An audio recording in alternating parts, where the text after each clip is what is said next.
وبركاته نحمده ونصلي على رسوله الكريم أما بعد கண்ணியமிக்க அல்லாஹ்வின் நல்லடியார்களே, இன்று நான் உங்கள் முன் பேச எடுத்துக்கொண்டிருக்கும் தலைப்பு சோதனையில் பொறுமையாக இருங்கள். அல்லாஹ் நேசிக்கிறான். அல்லாஹ் யாரை நேசிக்கிறான்? வல்லாஹு யுஹிப்புஸ் ஸாபிரீன். அல்லாஹ் பொறுமையாளர்களை நேசிக்கிறான். அல்லாஹ் பொறுமையாளர்களை நேசித்தால் என்ன ஆகும்? இன்னல்லாஹ மஅஸ் ஸாபிரீன்.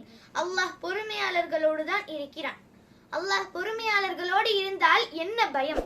அல்லாஹ் பொறுமையாளர்களை நேசித்தால் என்ன கவலை? என் சகோதரனே, என் சகோதரியே, அல்லாஹ் இந்த உலக வாழ்வில் என்னையும் உங்களை மட்டுமல்ல, அல்லாஹ் படைத்த எல்லோரையும் அல்லாஹ் சோதிப்பான்.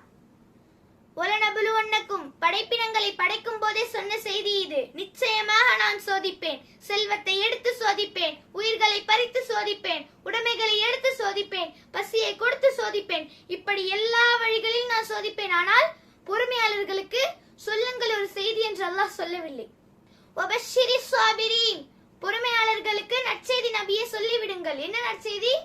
அல்லதீன இதா ஸாபத்ஹும் முஸீபா, அவர்களுக்கு ஏதாவது ஒரு சோதனை ஏற்பட்டால் அவர்கள் என்ன சொல்லுவார்கள் தெரியுமா? இன்னா லில்லாஹ், நாங்கள் அல்லாஹ்வை சார்ந்தவர்கள். வ இன்னா இலைஹி ராஜிஊன், நாங்கள் அவனிடத்தில் தான் செல்ல இருக்கிறோம். எங்களை படைத்தவன் அவன், எங்களை மரணிக்க செய்பவனும் அவன்தான். அவனுடைய நாட்டத்தை மீறி எதுவும் செய்ய முடியாது. அல்லாஹ்வின் தூதர் ஸல்லல்லாஹு அலைஹி வஸல்லம் அவர்கள் கூறினார்கள், உலகமெல்லாம் சேர்ந்து உங்களுக்கு ஒரு நலவை செய்ய நாடினாலும் அல்லாஹ் விதித்ததை தவிர வேற எதுவும் செய்ய முடியாது.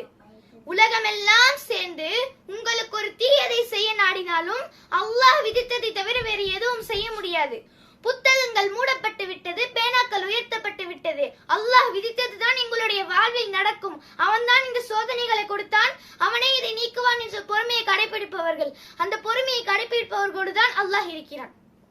அல்லாஹ்வின் தூதர் சொன்னார்கள், ஒரு இறை நம்பிக்கை கொண்டவருடைய செயல் என்னை ஆச்சரியப்படுத்தி விட்டது. அவர்கள் எது செய்தாலும் நலவாகவே மாறிவிடுகிறது. ஏதாவது ஒரு நலவை அல்லாஹ் அவன் வாழ்வில் கொடுத்தால் அவன் என்ன சொல்லுவான்? அல்ஹம்துலில்லாஹ், எல்லா புகழும் அல்லாஹ் ஒருவனுக்கே என்று அல்லாஹ்வை சார்வான். ஏன்? கொடுத்தவன் அவன்.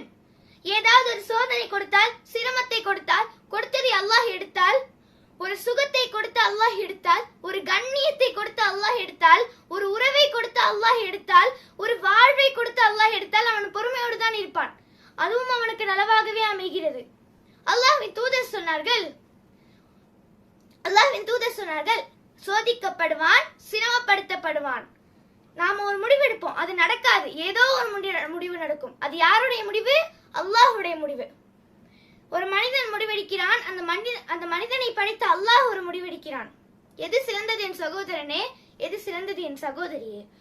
وعسى أن تكرهوا شيئا وهو خير لكم وعسى أن تحبوا شيئا وهو شر لكم. நீங்கள் ஒன்றை வெறுப்பீர்கள், அது உங்களுக்கு நலவாகவே அமையும். நீங்கள் ஒன்றை நேசிப்பீர்கள், அது உங்களுக்கு தீயதாகவே அமையும். எது சிறந்தது என்று உங்களுக்கு தெரியாது. ஆனால் வல்லாஹு யஅலம் வ அன்தும் லா தஅலம், அல்லாஹ் தான் அறிந்தவன், நீங்கள் அறிய மாட்டீர்கள். அல்லாஹ் ஒன்றை கொடுத்து சோதித்தால் அது நலவு, அல்லாஹ் ஒன்றை எடுத்து சோதித்தால் அதுவும் நலவு. எல்லாம் நலவுதான். ஒரு இறை நம்பிக்கை கொண்டவர்களாக இருந்தால் மட்டுமே அது நடக்கும். நாமும் இறை நம்பிக்கை கொண்டவர்களாக மாற அல்லாஹ்விடம் துஆ செய்வோம். அல்லாஹ் நேசிக்கிற ஒரு மனிதனாக வாழ முயற்சி செய்ய வேண்டும். ஆமீன் ஆமீன் யா ரப்பல் ஆலமீன். وآخر دعوانا الحمد لله رب العالمين. السلام عليكم ورحمة الله وبركاته.